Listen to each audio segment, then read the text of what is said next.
Hello বন্ধুরা, তোমরা সবাই কেমন আছো? আমি বেশ ভালো আছি। সুপর্ণার মিনি ব্লগে সবাইকে স্বাগত। আজকে এই বসে বসে ভাবছি কী করব।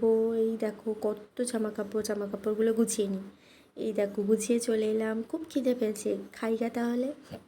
এই ফ্রিজের কাছে চলে এলাম, ফ্রিজটা খুলে দেখছি কোনো খাবার পাই কিনা। একটা পেয়েছি, আম পেয়েছি। আমি আমটা খেতে থাকি, তোমরা ভিডিও কন্টিনিউ করো। এই যে আমার বাপের বাড়ির পাখি, এটা আমার পাখি, আমার বর কিনে দিয়েছে। আমার বাপের বাড়ির ঠাকুর ঘর চলো। এই দেখো কত ঠাকুর ঘরে দেখে নাও। এই দেখো ঘুরে চলে এসেছি, এবার ভাবছি একটু ছাদে যাব, চলো ছাদে। এই দেখো ছাদে আমার ছেলের আমার জামা কাপড় মেলা, ঠিক আছে। আজকে মনে হচ্ছে বৃষ্টিও হতে পারে, মেঘলা মেঘলা করছে। এই দেখো ছাদে গাদা জিনিস ছড়ানো, এই যে ওপরে পাম্প বসেছে তার জন্য। এই যে ভাই কাজ করছে। এই বাড়িতে কাজ হলে মানুষের পরিশ্রম হয়ে যায় প্রচুর, ঠিক আছে।